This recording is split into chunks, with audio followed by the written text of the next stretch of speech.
How's it going, everybody? I am Donut. This is, of course, a Black Lives Matter, all cops are bastards, and trans rights supporting channel. If you're not supporting that shit, get the fuck off this channel. This is X-Men Days of Future Past. I hope that this is going to be good. I am going into this with very low expectations, so hopefully it can be better than that.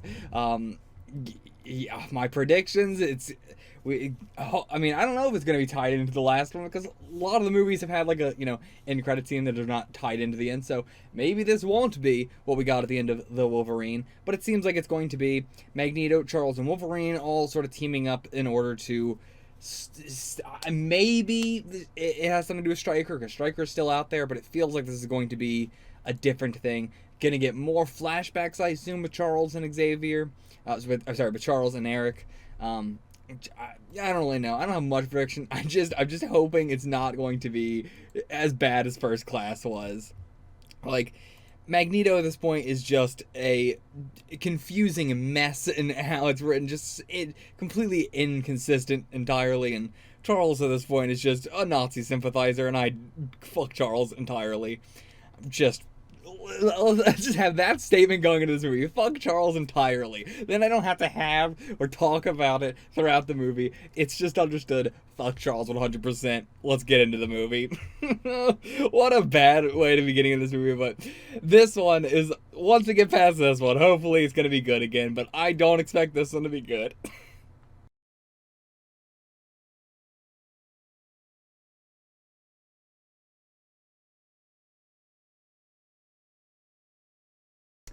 Okay, we are here to talk about X-Men Days of Future Past. I left it in my full-length reaction. If I didn't want to talk about the last one, I definitely don't want to talk about this one. Full disclosure on this one, I recorded X-Men Origins Wolverine, and I liked it a lot. I was like, oh boy, I love it so much. And then the next day, I recorded First Class and absolutely hated it, wanted to get over it, so then I quickly then recorded the Wolverine and liked it. And then I was on a roll of, like, I'm going to have a longer early access thing to the Patreon. I did Days of Future Past, and it's been like 2 full weeks since I watched the movie, because I really didn't want to talk about it, and it killed me. I just needed like a full break. So it's good that I got so far ahead and I've been able to relax my laurels now. But also, next week, there's not going to be an X-Men release. Then we're going to be doing, I'll say it right at the beginning, we're going to be doing Deadpool, Logan, Deadpool 2, and then we'll figure out what we're going to do. Sure. Because X-Men Apocalypse and Dark Phoenix, I know now that they are, like, there's a quadrilogy of the, like, X-Men Beginnings films. Yeah. And I just know from my commenters that nobody really likes these movies. No. And they definitely think I'm not going to like them. So I don't know what we're going to do with Apocalypse, Dark Phoenix, and like, Apocalypse and Dark Phoenix are still on this Beginnings thing, and then New Mutants is its own thing. Yeah. So I wouldn't want to make them all a video, but X-Men or Apocalypse and Dark Phoenix might just be one video. That's probably fine. Yeah. And, like, again, I might do the full-length reaction, and then I might re-release this when it comes up on YouTube as having a full-length version and a version that's just the fights. Okay. Like, or maybe even, again, just the Quicksilver scenes. I might just have a video that's just the Quicksilver scenes. You can find that already on YouTube. But not my reaction to it. That's what I mean. Like, I might just cut down the reaction to it. This is the only thing in the reaction's worth it. This one, I feel like, has a little bit more worth it in the design. There's a lot of boringness, but it's more worth it. Whereas Apocalypse and Dark Phoenix, we'll see. I don't know how we're going to do this. The full length might not be worth it to watch for anybody. Yeah. But that's the plan going forward. Deadpool, Logan, Deadpool 2, just because I know those are going to be good, at least. Probably. Who knows? And then we also have, like, the Generation X thing that came out, like, 1996 or whatever, that we'll do after everything. Yeah. I don't know what we're doing, but, so... break after this one. I'll put it on Patreon again, but yeah, just like a week break after this one. I might have a movie to throw in there, like an old Marvel movie. Might not. I don't know.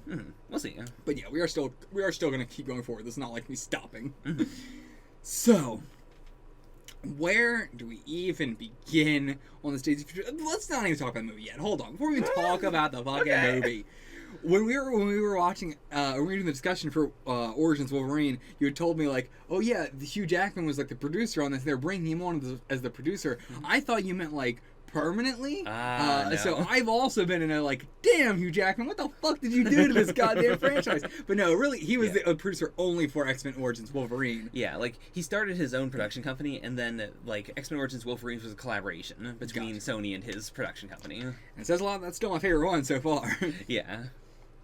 And yeah, he didn't even do that for like the other 2 Wolverine movies. Yeah. And I'm noticing a trend of all the terrible ones are by Simon Kinberg. Like, I'm just looking at the thing right now, and it's like every one of the bad ones is all Simon Kinberg. In case anyone out there doesn't remember, Dark Phoenix was directed, written, and like the story was done entirely by Simon Kinberg. The whole everything, all of it. Everyone jumped ship for Dark Phoenix. So he just keeps getting more and more credits, and everybody just keeps leaving. Oh man, but yeah, so seeing that it's going to be more and more Simon Kinberg as we're going forward is not something I am looking forward to. I don't know who this person is, but it's clear who's fucking up this franchise. Because it's not like again, for most of these, he is the screenwriter and the story and the producer. Like, there's a lot going on. So yeah, I don't know. I just wanted to mention that of like I have had this mentality of thinking that Hugh Jackman was the producer for this stuff, but I'm glad to know right before we did this discussion that was not the case. Right. Again, before we actually get into the movie itself, what is Days of Future Past? Well, the title itself is just a reference to the Moody Blues album, Days of Future Past. I didn't even know the Moody Blues had an album called that. Yeah. It's Days of Future Passed. Okay. But in this context, am I dumb? What do they mean by Days of Future Past?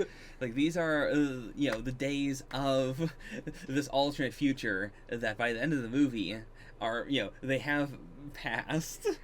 I guess, is that what it's supposed to be? Because it would make more sense if it was multiple timeline sort of thing, but that's not really what we're doing. No.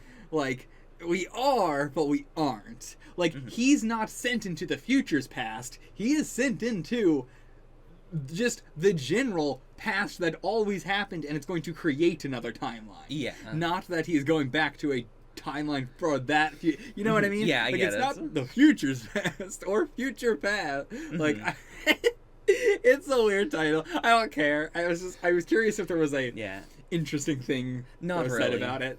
Okay. Yeah. In the comic version, like, the mechanic is pretty similar, except it is Kitty just sending herself into the past. Yeah.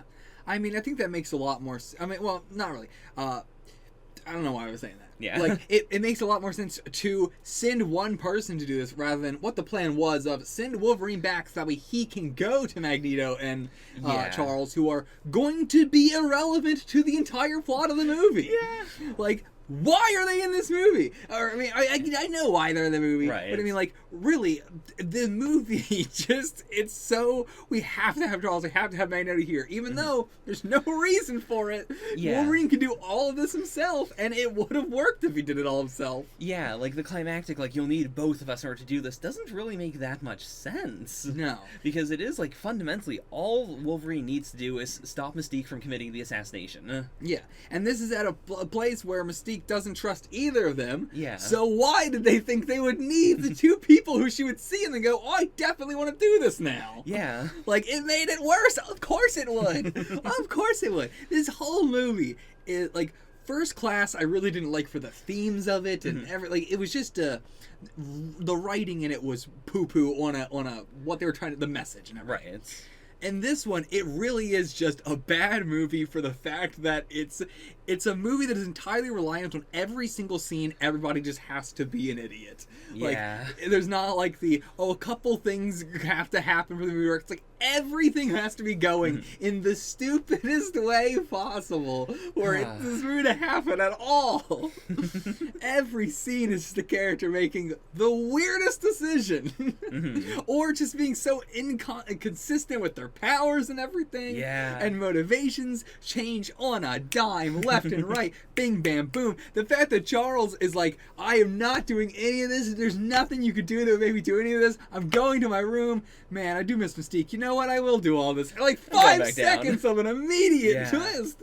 I mean, immediate, like, yeah, you know what? I am on board now. Totally on board now. The reason, the having, the young Charles's like, I mean, not young Charles, but just having this thing where they clearly want young Charles to always be walking. They don't want to have to put him in a wheelchair. So then they're having this convoluted, like, oh, we're creating this thing that, or like, you know, it makes it so you can walk and also gets rid of your power. Right. And then it's creating this whole thing of like, he's having to choose between his legs and the power. And it's a very, like, it's again the first class thing of like, why are we taking this character who is in a wheelchair and now making their entire thing about them not, like, you know, right? It's a weird, shitty message. It's the same thing in First Class with having the Jewish character be like, you know what, the Nazi was right all along. You actually did make me stronger.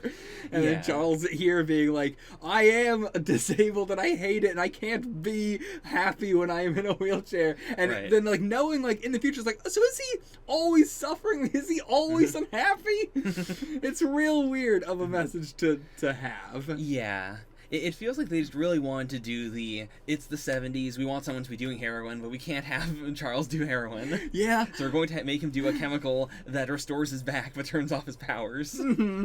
There's a lot of just big old, like, we want Charles to be doing heroin. That's a very clear thing that they wanted to do, but they didn't really want to do it. Same thing with we're going to say that Magneto killed JFK, and then, no, he didn't. No, he didn't. It's such a weird double twist. It's so stupid. Yeah. They want to do so much, but then they don't want to actually do it. And there's no reason why they can't commit. Yeah, I mean, there's no reason why they could have just had Magneto kill JFK. The fact that he didn't and was trying to save him makes no sense for his character. Why was he doing it? Why? And also, how is he so bad at it? Yeah. And why did he tell them who did it then? If he knew actually who did it, why did he say, I will take the fall? Clearly, he didn't hate the person. Like, this is a situation where there was a sniper, like, maybe on the grassy knoll, maybe not. Yeah. They shot. Magneto was like, oh no, JFK! He puts out, he uses his power. He somehow curves the bullet into JFK's skull. Which, again, this is a big thing in this movie of, like, he cannot control bullets at all for some reason, even though that's the main thing that's been established with him. Yeah. And in the First Class, it's like he could move an entire... what was the big thing he would do in First Class? He always was a big thing. What was the one in First Class? Well, I'm thinking of the chain, the giant chain, but he did something bigger than that too. He lifted the submarine for a bit. Yes, the submarine. Yeah. Yeah, and so like the fact, like, if you want to say it's like a precision thing or whatever, like maybe, but it truly doesn't make any sense why he can't control these bullets. Like the same thing with Mystique thing is wild that he would shoot her in the leg when he could clearly control this bullet and it go anywhere, and instead he makes it go to the leg. And it's not that he doesn't want to kill her. He does. He very, very much so wants to kill her. Yeah, and I mean, I'm sure he's trained on how to do it. I mean, in First Class, one of the big things in the training thing was, him trying to get Charles to shoot him in the head. That is true. Yeah, I forgot. Yeah, so that, I was gonna give leeway for him being younger because, like, all the bullet control we've seen was him older, but that's not true. We have seen him do it when he was younger. Yeah. God damn it! God damn it! It's so infuriating. And what else do we even? I mean, like that's just overall why I don't like the movie. Is it's so everything is so mean, everybody's so stupid, none of it makes any sense whatsoever. Yeah. And it's constantly again just making these characters so lame and so hateable. Even I started the movie saying I'm not going to complain about Charles, and they made me still complain about Charles during my reaction because I got it. Man. And the fact that it's like we did the school and then we didn't want to do the school though, so we immediately stopped doing it. One semester. One semester. First class, only class. Immediately shut down. And it's like it raises so many questions. He brought in a bunch of mutants and then told them to leave, and then where did they go? And again, it makes it so much more unbelievable that at the point of X-Men 1, nobody really knew about mutants that much. Right. Like, they knew they were out there, but it wasn't like a common thing. And it seems like it really should have been a common thing. Yeah. Okay, now, I'm gonna have to pull a big reveal on you. Uh-huh. Okay, so, at the end of this movie, we see the future, and it is very clear, like, it's like the movie, like the original trilogy, but with a few changes. Like, Jean is alive. It's a little more futuristic, whatever. Or, was it a little more futuristic? Yeah, like, Wolverine's alarm clock was like a hologram alarm clock. Oh, yeah, that's right. Yeah, you're right. Yeah. Yeah, it was a little bit more futuristic. Because, yeah, I guess it is in the it is the time period in which the future was supposed to be taking place, yeah. Yeah, like, we've skipped forward a bit. Now, the official word is that, like, one of the big problems with doing prequel movies is you can't have a lot of tension, because it's like, you're not going to kill off Magneto, you're not going to kill off Charles, we saw them, we know what happens to them. Yeah. So, the official word on the X-Men Beginnings movies is, because of what happened in Days of Future Past, the X-Men Beginnings movies are no longer prequels to the other movies. Like, oh my god, you're right. I mean, that makes sense. Yeah. It fully makes sense. And thank God none of this is truly canon. I mean, it's canon in a way that it's canon, but not to that universe. Yeah. Which, whew, honestly, good. I feel like a lot of these, like, oh, I'm going to tell you a thing that's going to make you really upset. Man, you couldn't have told me anything better than these movies aren't canon to the main cool universe. Yeah. The universe I like. And it is, like, it's a weird situation in that you do have to, like, you can't start with X-Men with, Days of Future Past? Or, no, I mean, First Class? First Class. Because, like, this timeline is affected by the original trilogy. Like, Days of Future Past is a sequel to both First Class and the original trilogy. So, like, it is they all converge here, which is also why a lot of people like it, because it is no matter which cast you like, you do get, like, some of everyone. Yeah. Then also, like, the future, like, the start, people think is very iconic, because it is you go into the movie, and it's like, yeah, it's the post-apocalypse, and it's the future, and everything is bad. I get it. Yeah, like, I get it. It's something, I mean, when we started, I thought I was like, I went into it going, I'm not going to like this movie, and then I saw the opening sequence, like, you know what? Maybe I'm going to really dig this movie. And then they immediately went away from that setting and went, no, we're doing the 70s. Yeah. Oh. It's such a bad move. Yeah, as I said, I can't believe this movie was more boring than the Cuban Missile Crisis, and yet they fucking nailed it. They made it more boring. Because also, a lot of people expected it to be like 50-50, if not like Same. more future stuff than past stuff. Or even we knew the core premise. Something. We knew the core premise of, like, Wolverine is going to, be in this coma, and, like, the future won't change until he finally wakes up, so he has to make sure it's as good as possible. Yeah. But a lot of people expected there to be a lot more, and in the theatrical cut, there's even less. Like, the whole Rogue thing also didn't happen. So it was very, very little future, and then, like, almost entirely the 70s. I didn't notice, like, after I had watched, I saw that the version I was watching does say Rogue cut. Yeah. And so I was like, after I watched, I was like, wait, what does that mean? Was Rogue not in the original cut? I mean, she was pointless. Yeah. Like, I get why they cut that whole thing. It's the ultimate, like, even the biggest even the biggest Rogue fan would be disappointed by what Rogue was doing in the movie, because it's like, yeah, it's not much, and they just kind of were leaving her being tortured until they needed her. Yeah. It really sucks. Yeah. And, like, overall, the whole movie, it's a fun idea, and I can understand why people like it in a... Spoilers for JoJo. Skip ahead, like, 20 seconds. Okay. But it has the whole, like, we're just gonna end the universe. None of this can possibly carry over anymore, so now we're just gonna, like... So, yeah, I understand it for that. Like, it is a good, just... Everyone you knew, like, Wolverine is the only carryover. Yeah. Like, the Wolverine that you've been watching from all these movies is still this same Wolverine. But every other, like, that's why it's, the opening of the movie is so much weirder, because they focus a lot on the, like, shit's gone really bad. Now mutants are being like tracked with all this like same stuff like the concentration camps and that, and the humans who are helping them are like having the same stuff done to them. And our solution is going to be, fuck those people, we're just going to kill them. Like, I mean, it's not really what happens, but basically their plan is just, we're all going to die to make a different timeline better. Right. Which is also so weird of a thing to do, instead of just fighting in your own timeline. Because, like, they're not helping anybody. Because they're creating another timeline. Sure. So, that... a timeline like that should have already existed. Like, you know, there's infinite timelines. And it depends on what logic you're using for time. Yeah. Like, you can't just apply one framework to every movie, you know? And, like, the way they describe, you know, this exact thing, it is, like, it's that their timeline will not exist anymore. There's only one timeline, and it gets overwritten. So it does get overwritten? Yeah. Well, how does that work, then? Because they all disappear. Right? Isn't that the thing at the end of the movie? They all disappear? Yeah. So they do, like... blink out of existence, but the timeline is still there. But the people are not. Yeah. And the Sentinels are not. Like... But the Sentinels aren't... They don't have souls. Right. Like, they're just machines. Yeah. So how does that work? I mean, I can only assume that this is the future that we see Wolverine in. It's just this location looks the same in that future. Because, like... the exact same? Because, that's so like... weird. Because that is the same effect they use early on. Like, when the Sentinels are attacking, like, you know, the kids. Yeah. And then they, you know, do the quick, like, you know, go back in time, tell us that we have to move, and then we already moved, so that we were never here. None of this ever happens.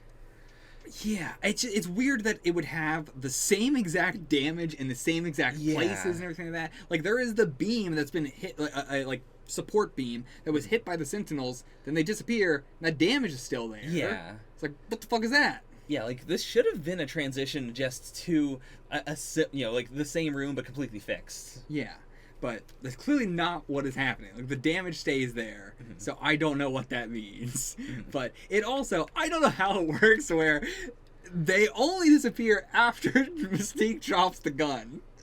Like, what is the time that is working here? Yeah, because it's also not like Mystique drops the gun and then Wolverine goes like, oh, okay, I'm gonna wake up.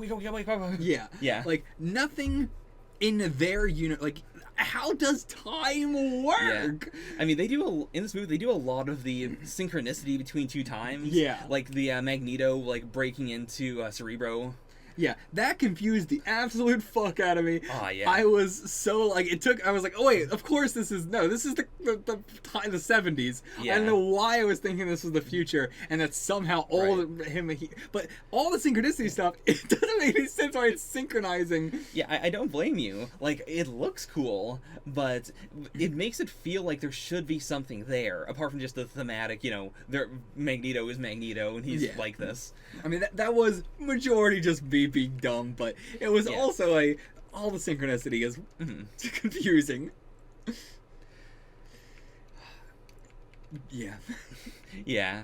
I mean, it's something everyone who does future movies wants to do at some point. It's the, like, the past and the future are gonna, you know, line up right here perfectly, even though that's not how time works. Yeah. I also, there's so much stuff, like Logan saying directly to Charles, I don't want you to change anything. I want you to do everything exactly the way you did. And then Charles goes, yeah, okay, and then ignores that entirely. And, like, it's good that he ignored it. Yeah. But it's wild that Wolverine said explicitly to Charles. Yeah. Charles, the guy who of anybody should know, like, I should listen to that and do exactly what he told me to do. But no, instead he went, no, I'm not gonna do that. No.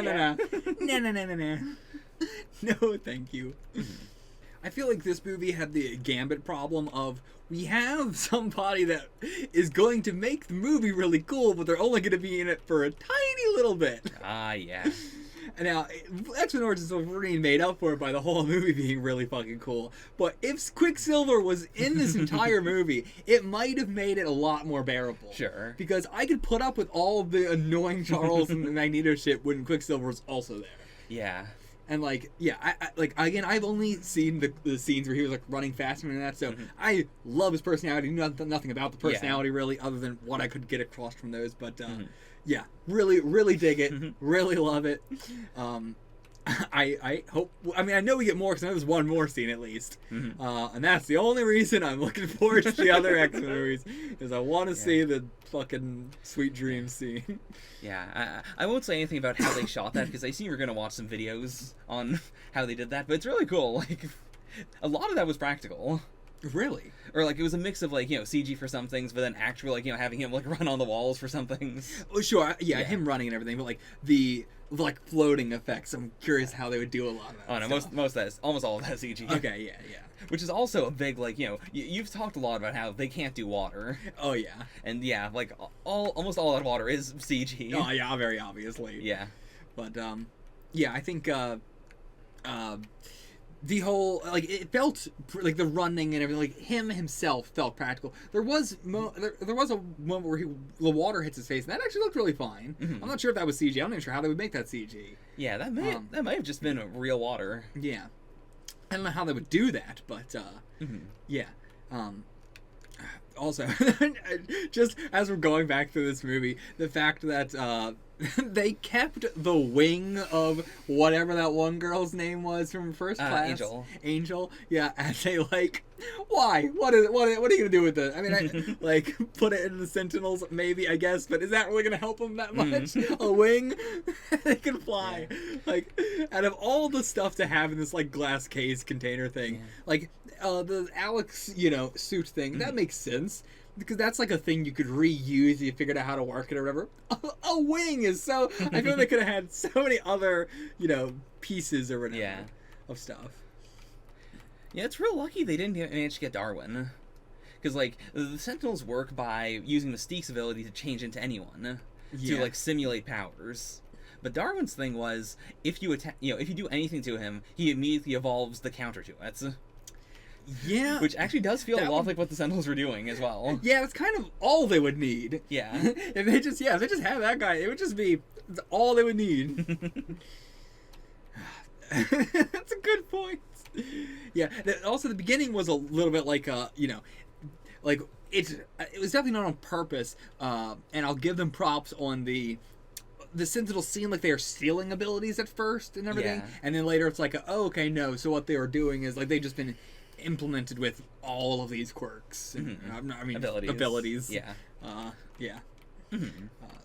Yeah, there's no like jargon for what a mutant ability is or anything. Yeah. Like it's just mutant ability. But even then it's like you don't have a mutant ability. It's like these are all the kinds of mutant abilities I have. Everybody's got multiple ones. Yeah, like you are just a mutant. And then if you are a mutant, you probably have abilities. Yeah. And I mentioned it plenty of times, but I honestly do really love the aesthetic of like so much stuff is my ability is this, so how can I kind of word that in a way that lets me do this other stuff, whereas X-Men is really just my ability doesn't have a name, so I can do stuff that's completely like Kitty's like I can pass through walls and I can also send people back through time. It's like, okay, what the hell? Okay, I guess so.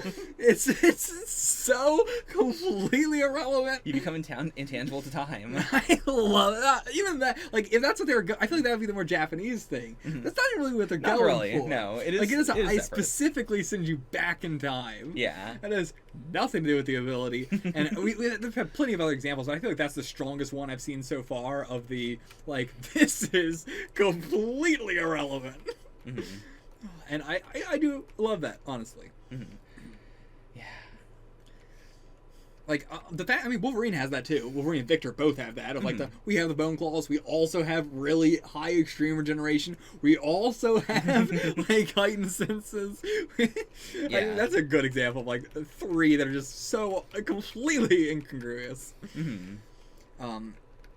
The scene with young Charles and old Charles talking together truly does feel like a crossover between two movies that have no shared universe at all. Yeah, like in First Class, they told young Charles' actor, like, don't think about the original trilogy. Do what you want. Do what feels good. And he was like, good, because I don't know anything about X-Men. And this scene really pays it off, because like like they're both trying, but there's no like I am you, you are me. Mm-hmm. I'm looking at my future. It is just like you're a cool old man, I guess. Thanks for the advice.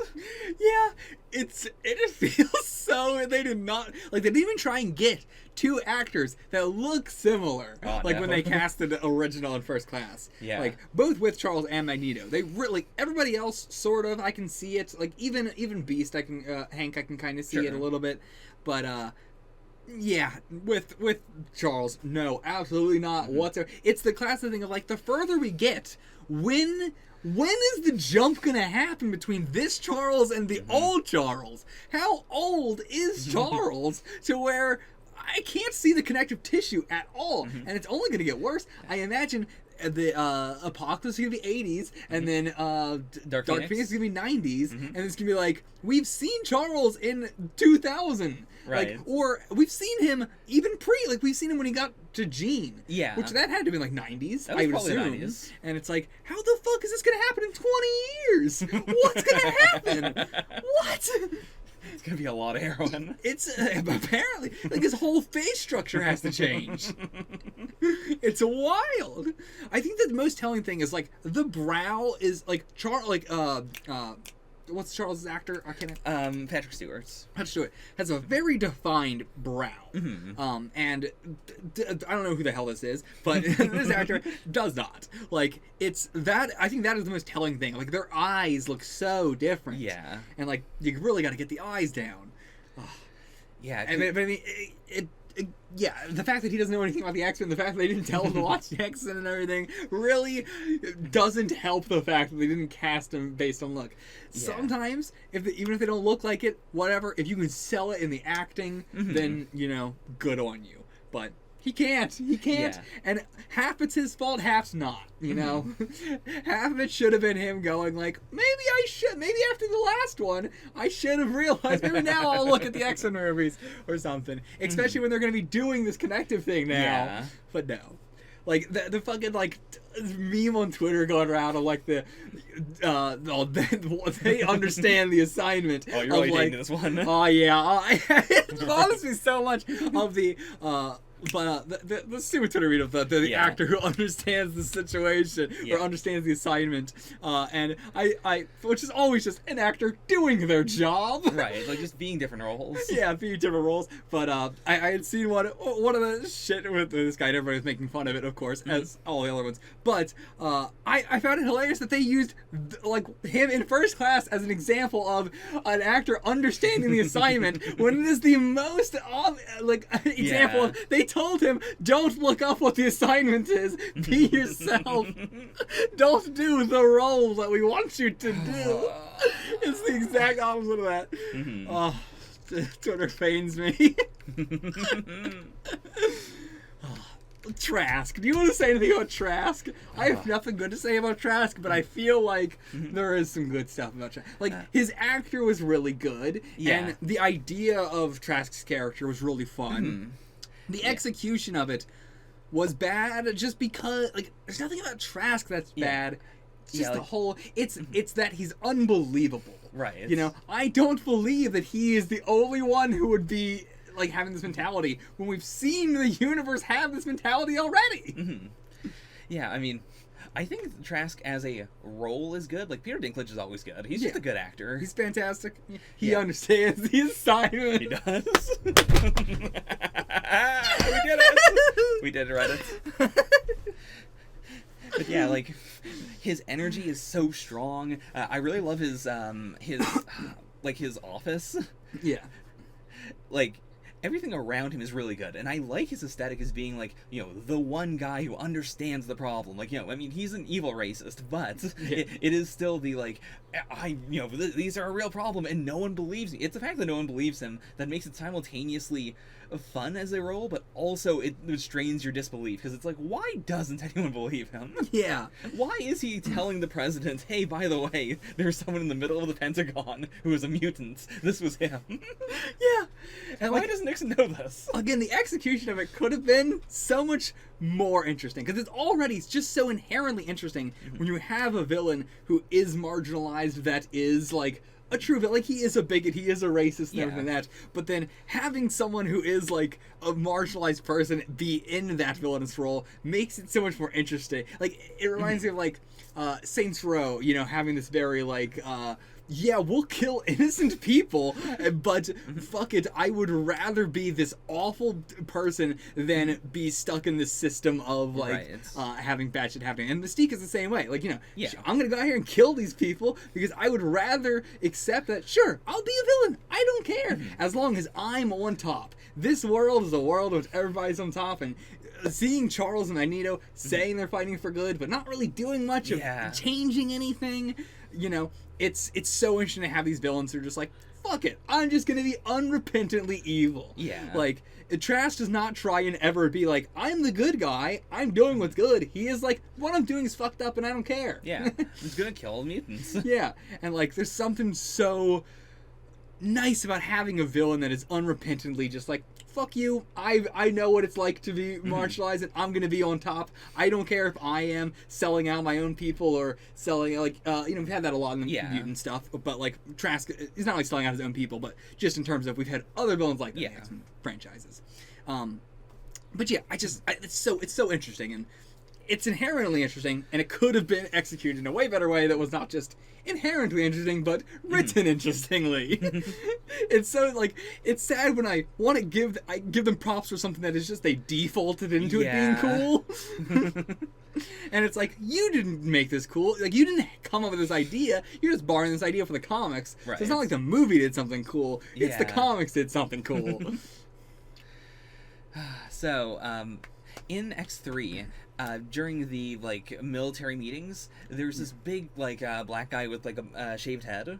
Oh, yeah. Yeah, he was, well... I think I remember specifically pointing out in my reaction, like, the moment he was on screen, I was like, well, this is the evil military guy. Yeah. That actor, if it's the one I'm thinking of, is like the one who every time he is I am the evil military man. So, he was intended to be Bolivar Trask. Okay! But in the movie, they do call him Trask. They never say Bolivar. They only call him Trask. Okay. And so so it's related. Yeah. And so before, like, this movie said, like, hey, by the way, we're just going to kind of rewrite everything after this. Wolverine did some big timey-wimey stuff. Before that, people were like, okay, it's really good that's, you know, he must just be related. That's just not Bolivar Trask. But now, it's just like, oh, who knows? Oh, well. Okay. There's another timeline where he was black. Yeah. And also in the military. And also not into the Sentinel program. Yes. Apparently. Oh. Is Trask really big in the comics? Yeah. I feel like I've heard Trask Industries before, and it was very small in this movie. Yeah. So I was surprised. Like, it didn't have any lasting consequences outside the movie. Yeah.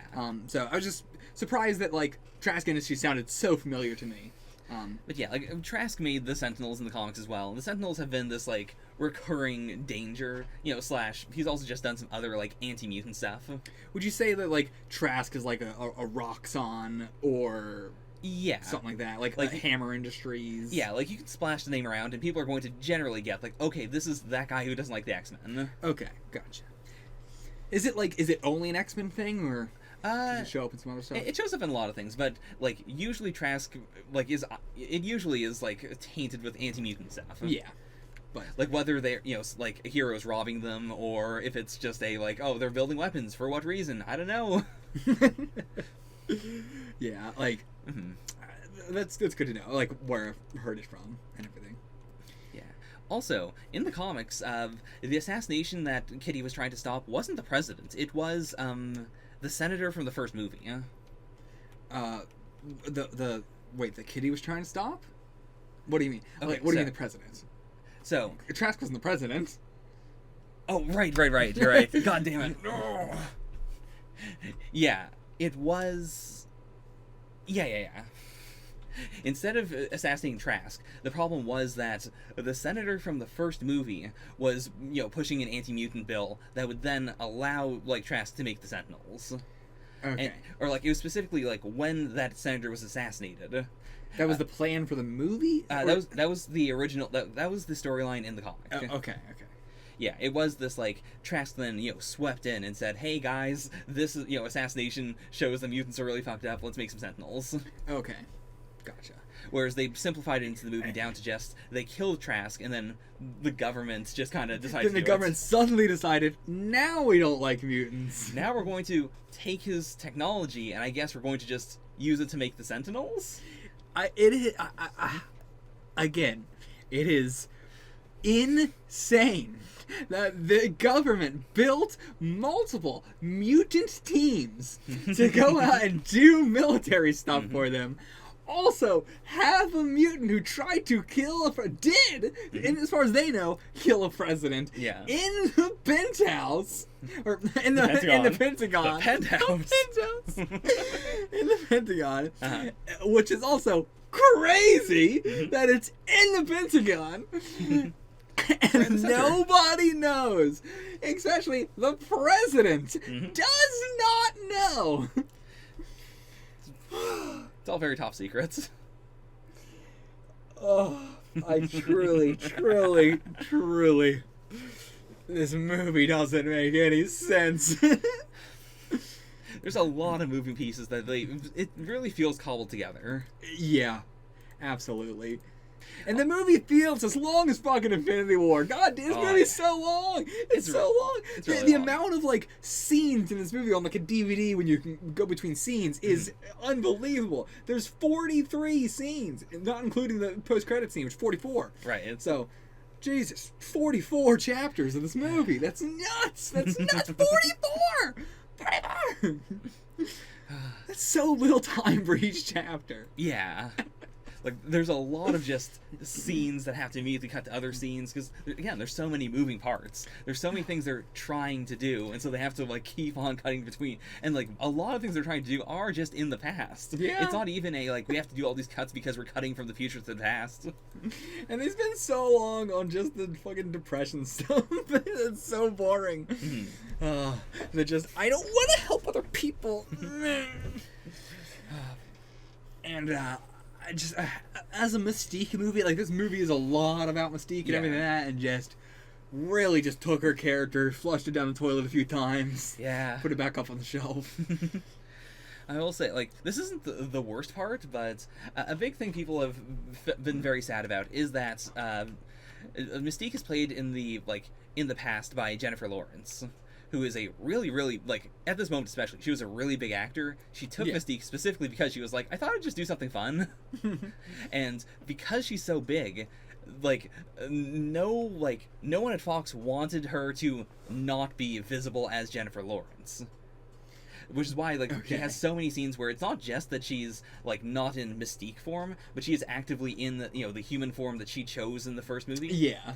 And because of that, it creates this weird divide between, the Mystique we know from the trilogy.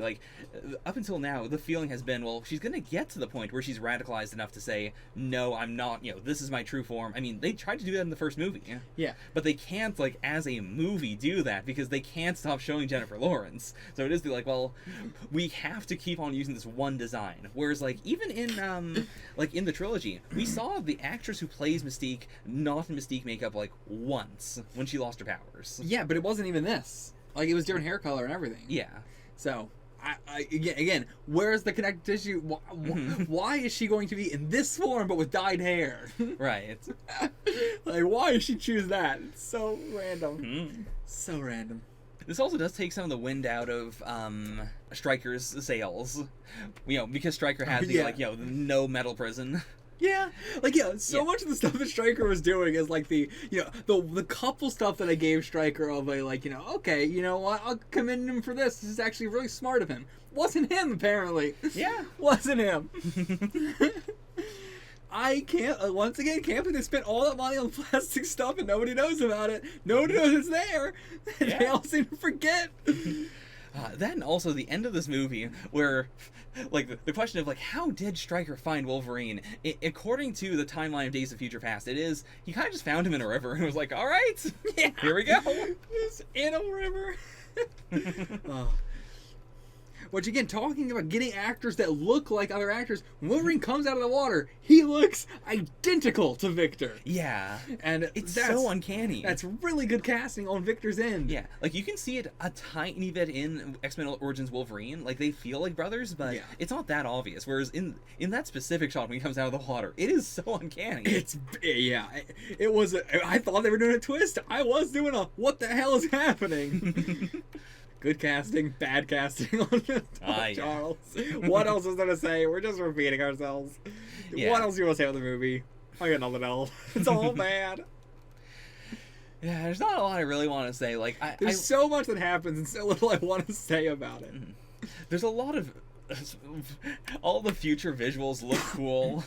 I'm calling you out, Novo. Give me the details on the cool people at the beginning, 'cause that's all I care about. And I can't even say anything about them really in the movie. Like, I've said off camera, Colossus has been looking less and less strong each movie because the CGI is getting better and better. Right. And so, like, he's stopped looking like a person who turns into just hard, and now he turns into metal. That I know what metal is. Right. It's like, I know how strong any amount of metal is. So it's weird when these Sentinels can, like, not do anything to him. And I'm like, he looks like he's just made out of, like, aluminum. Right. Whereas, like, in the previous movies, it's like, okay, he looks like he's just made out of the concept of hard. Yeah. And, yeah. And then, you know, we have, like, Sunspot was his name. Yeah. Bobby is, just straight up looking like, what did I say he looked like? Star-Lord. Star-Lord, right, yeah. I like looking at Bobby because it's a big, like, you know, from X1 to now. Yeah. He's grown up so much. And I still like Bob. I mean, I don't like the fact that he was in a relationship with Kitty and then very clearly was like, you know, I really do want to still be with Rogue, though. The only reason I can't is because she's being tortured. Oh, the worst. The worst. Kitty is just suffering. And, yeah, I'm sad that I'm never going to get the stuff that I wanted to get, which was Storm being in charge of the school. Yeah. Like, this is also... I wanted to bring this up here because it is the hard, like...